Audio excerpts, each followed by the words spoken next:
उस लड़की ने उस चिट्ठी पर लिखा हुआ था कि आप मेरे ना हस्बैंड हो, 2 साल हमारी शादी को हो गए, मैं जानती हूँ कि आप भी मुझसे मोहब्बत करते हैं लेकिन आप मुझसे इजहार नहीं करते। मैं भी आपसे बहुत मोहब्बत करती हूँ, मैं आपको दिलो जान से चाहती हूँ। मैं चाहती हूँ कि मैं आपके साथ बाहर खाना खाने जाऊँ, आप मुझे टाइम दें, हम खेलें, हम शरारतें करें। आप तो मतलब जानवरों से भी बदतर हो गए यार। यार वो ऐसी बच्ची होती है जो अपने माँ बाप का घर छोड़ के किसी दूसरे घर जाती है, कि क्या ख्वाब होते हैं यार। आप उनके उसके ख्वाब पूरे नहीं कर सकते तो कम से कम उसको इज्जत तो दीजिए। अगर उसको बरसा वहाँ इज्जत मिली होती तो वो आज इस दुनिया से ना जाती। जो ऐसे बंदे होते हैं वो जो अगर किसी ऑफिस में जॉब कर रहा है या किसी बिजनेस की डील कर रहा है तो वहाँ पर उसको बेशुमार बातें हो रही थी, वहाँ क्यों नहीं वैसे रिएक्ट करता, क्योंकि उसको पता होता है कि वहाँ नुकसान हो जाएगा। तो बीवी के सामने उसको नहीं लगता कि उसका नुकसान होगा, क्योंकि बीवी के बारे में उसको ये लगता है कि यार ये फॉर ग्रांटेड है। हाँ जी। वो उसको मतलब घर में कोई इम्पोर्टेंस नहीं दी। बात हो रही है बीवी को अहमियत देने की। भाई साहब उस बंदे ने, जो मुझे लगा कि उस बंदे ने अपनी बीवी को अहमियत नहीं दी, उसने उसको फॉर ग्रांटेड लिया। उसने उसकी फीलिंग को समझा नहीं, उसके जज्बात को समझा नहीं, जिस वजह से ये हादसा हुआ। ये सबक है उन तमाम लोगों के लिए हमारे समेत कि जो बीवियों को फॉर ग्रांटेड लेते हैं, उनकी अहमियत को नहीं समझते। उन्हें सिर्फ ये लगता है कि उनकी जो बीवी है वो सिर्फ घर की सफाई के लिए है, कपड़े धोने के लिए है, खाने बनाने के लिए है, अगर उनके दोस्त आ रहे हैं उनके लिए खाना बनाने के लिए, सिर्फ ये उसकी रिक्वायरमेंट है। इसके अलावा उसकी बीवी को कुछ नहीं चाहिए। तो दोस्तों यकीन मानिए आप बहुत बड़ी गलती पर हैं और आप बहुत बड़ी गलती कर रहे हैं अपनी जिंदगी के अंदर। अपनी बीवी को शहजादी बनाएं, नौकरानी ना बनाएं, क्योंकि आप शहजादे हैं, बीवी आपकी शहजादी। अगर नौकरानी बन गई तो आप भी नौकर ही हैं। अस्सलाम वालेकुम दोस्तों, मैं हूं मोहम्मद इमरान अली और मेरे साथ है साजिद नसीम भट्ट साहब। दोस्तों एक बहुत इंपॉर्टेंट और बड़ा मशहूर कॉल है। ये इंपॉर्टेंट नहीं होता कि कौन कह रहा है, इंपॉर्टेंट ये होता है कि वो क्या रहा है। तो दोस्तों ये बहुत इंपॉर्टेंट और बड़ा मशहूर कॉल है और बड़ा पुराना है। मेरे समेत बचपन से बहुत से लोगों ने इस कॉल को सुना होगा और आज भी हम इस कॉल को दोहराते भी हैं अक्सर जगहों के ऊपर। दोस्तों इस वीडियो में इस कॉल का रेफरेंस देने का मकसद सिर्फ इतना ही है, हमने अपने तय बहुत से पैरामीटर्स बनाए होते हैं। सपोज अगर हम डिजिटल मीडिया की बात करें तो हम सिर्फ इस तरीके से एनालिसिस करते हैं कि इस बंदे के सब्सक्राइबर ज़्यादा हैं, ये बंदा मशहूर ज़्यादा है, तो ये बंदा जो बात कर रहा है बेशक वो अच्छी है या बुरी, हमने इस बात को सुनना भी है और उस पर अमल भी करना है। तो दोस्तों वो जो कॉल है ये इंपॉर्टेंट नहीं होता कि कौन कह रहा है, इंपॉर्टेंट ये होता है कि वो क्या रहा है। तो दोस्तों हमारा वीडियो बनाने का मकसद, जब से हमने ये वीडियो बनाना स्टार्ट किए हैं, हमारा मकसद सिर्फ यही होता है कि हम अच्छी बात करें और पॉजिटिव बात करें, ऐसी बातें करें कि जिससे सुनने वालों पे कोई अच्छा असर जाए, कोई मोटिवेशन मिले। हमारा मकसद सिर्फ इतना सही होता है। तो दोस्तों वो जो कॉल है वो यकीनन आपको भी समझ आया होगा। तो आपसे रिक्वेस्ट है कि हमारी एफर्ट जो हम करते हैं, आपके लिए वीडियो बनाते हैं, तो हमारी वीडियो को मुकम्मल देखा करें और अपनी राय का इजहार भी लाजमी किया करें।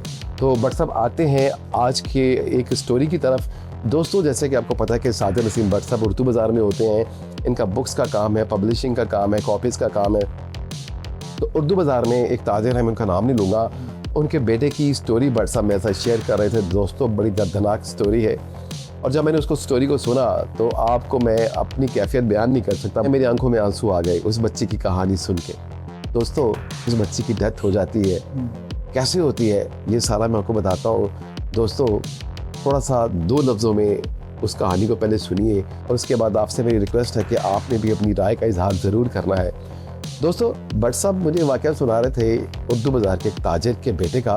वो ताजिर बहुत अमीर हैं, उनके बेटे की शादी 2 साल पहले हुई एक बच्ची के साथ। वो घराना भी ठीक था, अपना पैसों में ठीक था, लेकिन वो उनके बराबर नहीं था। वो थोड़े से मतलब फाइनेंशियली थोड़े से नीचे थे उनसे, लड़के वालों से। उनकी शादी हो जाती है और पहले साल 2 साल ठीक सारे मामला चलते रहते हैं और फिर यूँ होता है कि वो जो लड़का है वो लड़की को टाइम देना कम कर देता है, अपने दोस्तों में घूमते रहना, लड़की को टाइम कम देना। वो लड़की जो है वो बेचारी इंतज़ार करती रहती कि कब मेरा मियाँ घर आएगा, और वो इस वजह से जब टाइम गुजरता रहा तो वो बच्ची जो है वो तन्हाई का शिकार होती रही। और आपको पता है कि जब आपकी फीलिंग्स होती हैं, आप किसी से मोहब्बत करते हैं और ख़ास तौर पे जो आपका हस्बैंड होता है, जिसका आपके साथ ज़िंदगी भर का रिश्ता बनता है, वो आपको इस तरीके से इग्नोर करना शुरू कर दे तो दोस्तों बहुत से नफ्सियाती मसाइल भी शुरू हो जाते हैं। दोस्तों मैं आपको एक और बहुत इंपॉर्टेंट चीज़ बताता चलूँ कि उस लड़की के को एक हार्ट का प्रॉब्लम भी था, उसको शुरू से था, उसका ट्रीटमेंट भी चलता था और वो लड़की बहुत सेंसिटिव भी थी। तो दोस्तों हुआ यूँ कि जब वो लड़की ने देखा कि मेरा मियाँ मुझे बिल्कुल टाइम नहीं दे रहा, तो उसने ना मतलब एक शरारत सोची। रात के टाइम उसका मियाँ आया तो पहले उसने अपने मियाँ से बात करनी चाहिए कि जी वो मैंने खाना नहीं खाया तो पहले खाना खा लें। तो उसने कहा मैं बहुत थका हूँ, तुम ना खाना खा लो, मेरा इंतज़ार ना किया करो, मैं ना बस वो काम से दोस्तों की तरफ चला गया, वहीं मैंने खाना खा लिया, तुम खाना खा लो, मेरा इंतज़ार ना किया करो। खैर वो लड़का थका हुआ आया था, वो आते अपने बेड पे लेटर वो सो गया। अच्छा, वो लड़की ने, क्योंकि उसके जो बच्चियाँ होती हैं ना भट्ट साहब, उनके अंदर ना एक बचपना भी होता है ना, मासूमियत भी होती है, शरारत भी होती है। तो वो उसने सोचा कि क्यों ना मैं ना अपने मियाँ के साथ शरारत करती हूँ। तो उसने रात को जब उसका मियाँ सो गया तो उसने अपने मियाँ के ऊपर ना वो कलर पेंसिल्स लेके ना अपने मियाँ के फेस के ऊपर ना कुछ छोटे छोटे ना मोहब्बत भरे जुमले लिख दिए। मतलब उसका मकसद सिर्फ इतना ही था कि जब मेरा मियाँ सुबह उठेगा तो वो जब बाथरूम में जाएगा और शीशा देखेगा तो अपने मुंह पे वो जो जुमले लिखे हुए पड़ेगा कलर्स के साथ, तो वो मुस्कुरा देगा या उसका मूड अच्छा हो जाएगा।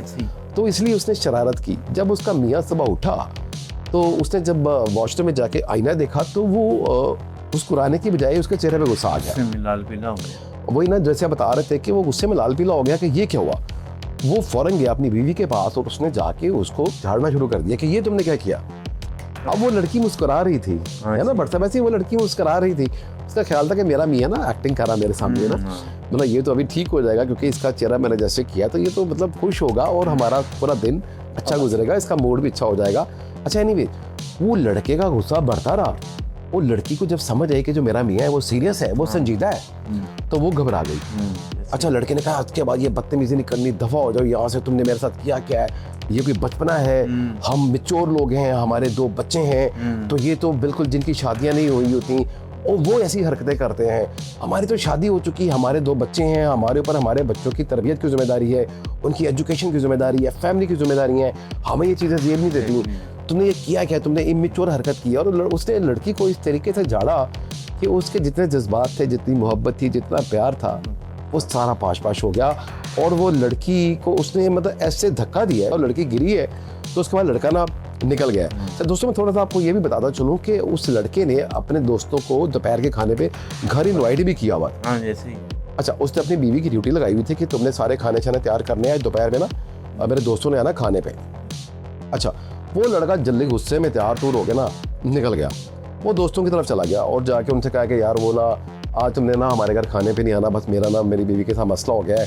तो उसने ये देखो क्या हरकत की मेरे साथ यार, मैं सोया हुआ था, वो सारा मेरे फेस के ऊपर पेंट कर दिया, पता नहीं क्या क्या जुमले लिख दिए। तो उसके एक दोस्त ने पूछा फिर तुमने क्या कहा? तो कहा मैंने तो उसकी इतनी बेइज्जती की कि वो उसको मैंने धक्का दिया जाके गिरी है। तो एक दोस्त सुनकर ना उसको बड़ा फील हुआ इसकी सिर्फ रवैये की वजह से। उसने कहा यार अरे तो बड़ी बदतमीजी वाली बात है, वो तो बड़ी मोहब्बत से तुम्हारे साथ मतलब शरारत कर रही थी और तुमने उसकी बेइज्जती कर दी, इंसल्ट कर दी। यार ऐसी बीवियाँ कहाँ मिलती हैं? उसके दोस्त ने उसको रियलाइज़ करवाया कि यार तुमने गलत किया, तुम्हें उससे अपोलोजाइज करना चाहिए, माफ़ी मांगनी चाहिए। एनीवेज वो लड़के को रियलाइज़ हुआ कि यार वाकई यार मैंने गलत किया है। बरसात देखना हमारे ये भी होता है ना कि हमारे अच्छी बात समझाने वाला कोई नहीं होता। वो लड़के एंजॉय करते हो, अच्छा यार वेरी गुड, तुमने सही किया, तुमने सही किया। अच्छा वो दूसरा दोस्त अच्छा था, उसने कहा नहीं यार तुमने गलत किया है, तुम्हें फौरन भाभी को फ़ोन करना चाहिए, उनसे माफ़ी मांगनी चाहिए और आज हम ना तुम्हारे घर दोपहर के खाने पे आ रहे हैं। खैर बरसात उसने फ़ोन किया माफ़ी मांगने के लिए बीवी के मोबाइल पे। अब बीवी का फ़ोन नहीं लग रहा, वो फ़ोन नहीं उठा रही। अब वो फ़ोन नहीं उठा रही। जब बीवी ने फ़ोन नहीं उठाया तो 10-15 दफ़ा उसने कॉल की तो लड़के कहने लगे कि उसके दोस्त कहने लगे कि यार वो जाके घर पता करो भाभी की तबीयत तो ठीक है ना, क्योंकि तुम सुबह झगड़ कर आए हो। कहता हाँ मैं घर जाता हूँ। मतलब जब वो घर गया तो उसी कमरे में जहाँ उसने धक्का दिया था वो वहीं गिरी हुई थी। बेशक ऐसे ही। अच्छा उसने जाके उसको हिलाया उलाया सब कुछ किया, उसको हॉस्पिटल लेके गया। वहाँ जाके पता चला कि इसकी डेथ तो बड़ी देर पहले हो चुकी है और इसको हार्ट अटैक हुआ। क्योंकि बट साहब उस बच्ची को पहले हार्ट का मसला भी था और उसके बाद उस बंदे ने, उसके हस्बैंड ने उसको इतना जलील किया कि मतलब उसको एहसास भी नहीं हुआ कि यार वो मतलब जो बच्ची होती है बस वो नाजुक परियां होती हैं। तो उसने उसको किस तरीके से इंसल्ट किया, मतलब वो उसके सारे जज्बात पाश हो गए। अच्छा उसकी डेथ हो जाती है।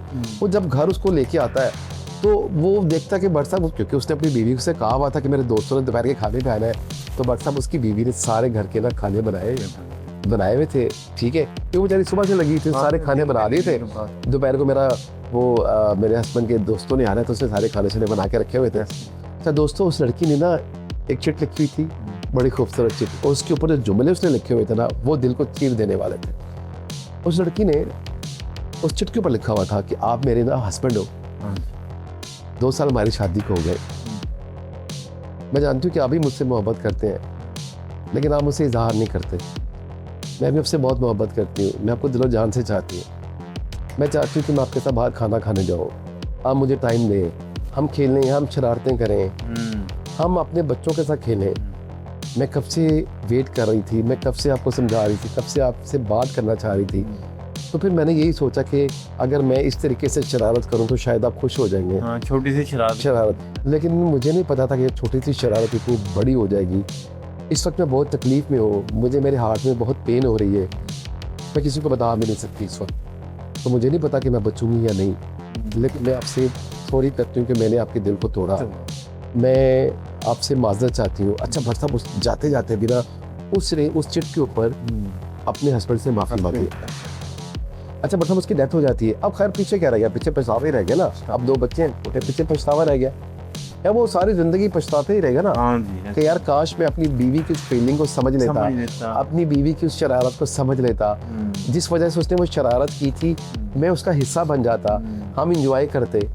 तो मैं तो उसको मतलब जलील कर दिया मैंने, जिसकी वजह से उसकी डेथ हो गई, क्योंकि वो बर्दाश्त नहीं कर सकी। वो उससे मोहब्बत बड़ा करती थी। और आपको पता है बरसा, ख़वातीन तो वैसे ही बड़ी सेंसिटिव होती हैं, बड़ी हसास होती हैं, बहुत सेंसिटिव होती हैं। वो तो गई है, लेकिन एक सबक छाड़ गई है। बरसा। ये देखिए, ये वो सबक है जो जैसे आप अभी बात कर रहे थे उन शादीशुदा जोड़ों के लिए कि जिनके साथ ये मसाइल चल रहे हैं। दोस्तों देखिए, जो वक्त होता है ना वो चलता रहता है, वो रुकता नहीं है, गुजर जाता। और वक्त अगर आपने गुजार दिया, अपने हाथ से निकाल दिया और ऐसे लम्हे आपने मिस यूज़ कर लिए तो वो वापस नहीं आता। जिस तरीके से वो बंदा जो जिसने अपनी बीवी के साथ ये सलूक किया वो पछता रहा है, उस पछतावे का फ़ायदा कोई नहीं है। आपसे मेरी रिक्वेस्ट है, मतलब मैं ये क्या कहूँ कि वीडियो अच्छा लगाओ, मतलब ये बात कोई अच्छी तो नहीं थी दोस्तों। सिर्फ आपसे यही गुजारिश है, ये रिक्वेस्ट है कि अपनी राय का इजहार लाजमी कीजिएगा, और दोस्तों के साथ हमारी इस वीडियो को शेयर ज़रूर कीजिएगा, क्योंकि हमारा मकसद सिर्फ इतना ही है कि अच्छी बात ज़्यादा लोगों तक पहुँचे।